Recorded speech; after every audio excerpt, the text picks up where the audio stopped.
The story you are about to hear is fictional and is based on a conspiracy theory. We hope you will enjoy listening. Please like and subscribe. Thank you. Hello. This will be the only video on my YouTube channel. To protect my family, I will not show my face or anything identifiable so that no one recognizes me. Please watch this video all the way through. It is August 2nd. My last bath will be 42 minutes after midnight tonight. This isn't your average bath. I'm dressed in white.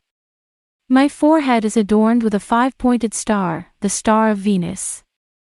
There are 42 red candles arranged in a pentagram on my bathroom's floor. 42 days ago, I turned 42 years old. My horoscope sign is Cancer, and the moon is its ruler. Tonight is the night of the full moon. After midnight it will be Monday. Monday is the day of the moon, according to astrology. Today's date corresponds to the numerological values of my stage name. It's the ideal time for my final bath.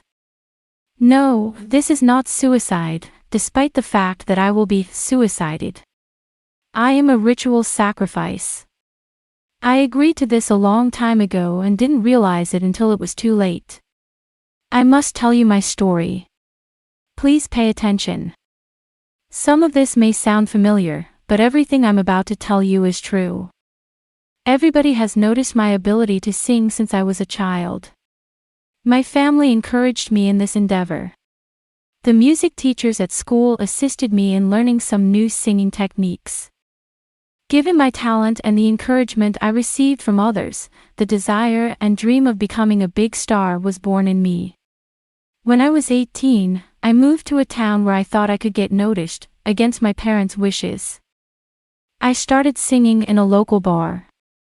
I wanted people to notice me, to love me, and to listen to me. That was how I made money for the next 2 years. It wasn't a lot. To make ends meet, I had to work part-time in a store. Then, one December night everything changed. There weren't many people in the bar. An elderly man entered the bar about 2 hours before it closed.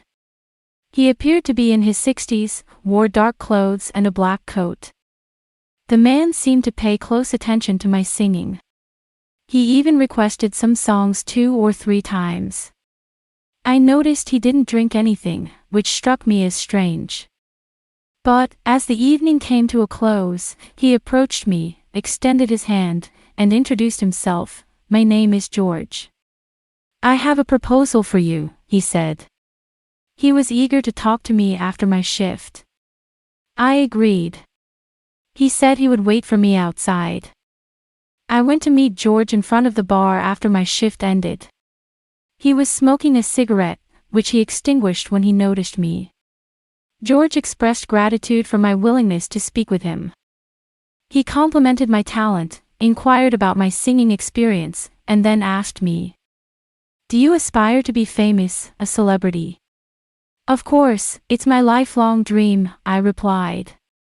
"I guarantee you will become a celebrity almost overnight. But there is a cost," he told me. "So, what's the catch?" I asked, curious. "I belong to a very powerful organization. We are extremely wealthy and have a global presence. We have connections and influence in every aspect of society. Because of us, many musicians have become well known," he began. "However, we are always looking for new members, particularly those who will be our public face." I must have stared at him in a strange way because he laughed a little. He then went on to say, "You have all of the characteristics. Not just talent and good looks." I was curious what he meant, but I didn't want to interrupt him. He continued to say, "When we look for new members for our organization, we do extensive research on them. We have the necessary technology and power. For example, before making an offer, we can learn everything about a person." This man was starting to spook me, but I remained silent. George was silent for a moment before saying, "We know everything there is to know about you." I was astounded when he started talking about me. He told me my birthday, where I was born, the names of my parents and brothers, the names of all my friends, and so on. I'm not sure if this is all right with me. I began to have doubts about joining the organization. I'm not sure who you are or what you really want from me, I said nervously. There is no cause for concern. I realize it sounds like we work for the CIA or something. However, I assure you that this is not the case. We only ask that you become a member of our organization and assist us when we require it. You will be handsomely compensated. In exchange for the terms of the membership, you will receive fame, money, and everything you desire. Finally, your wish will be granted. You will become a celebrity. Think about it until Friday. I'll call you. He said this, wrote down my phone number, and walked out into the snowy night. I couldn't tell if I was shivering from cold or anxiety. That night, I couldn't sleep. I didn't want to go to the bar the next few days. I pretended not to be feeling well and called out. I couldn't stop thinking about George's words, wondering how he knew so much about me, who that organization was, and what he meant by cooperating with them. However, the offer was also very appealing. Money and fame. I could finally buy a house for my parents, get a cool car, and travel wherever I wanted. Above all, I aspire to be a famous singer. So, after considering everything, I concluded that nothing could be worse than becoming a member of an organization. I assumed there would be a catch. I reasoned that some of the money earned from my work would most likely go to them. It didn't appear to be a bad deal. The guy called Friday evening, as promised. Hello, it's George. What decision did you make? Yes, I said, I'd like to join the organization. Great. This is a fantastic decision, he exclaimed. Then he gave me his address and told me to meet him that evening. The house was located on a quiet city street. It was somewhat secluded, with no immediate neighbors. It was a true mansion. In his home office, George greeted me politely. Another younger man, dressed in a suit, was present. He identified himself as Mark. During the meeting, I learned that Mark will be my business manager and will train me in all of my responsibilities as a member of the organization. Mark will also connect me with important people. As expected, I was explained that the 30% of the earned income will go to the organization. The rest is mine to keep. Despite my desire to keep all the money 100%, I agreed because why not when this is my chance to make a name for myself? What a mistake I made that night. I had no idea I was making a deal with the devil when I signed the membership contract. Years have passed since that fateful meeting. Today, I am one of the most well-known singers.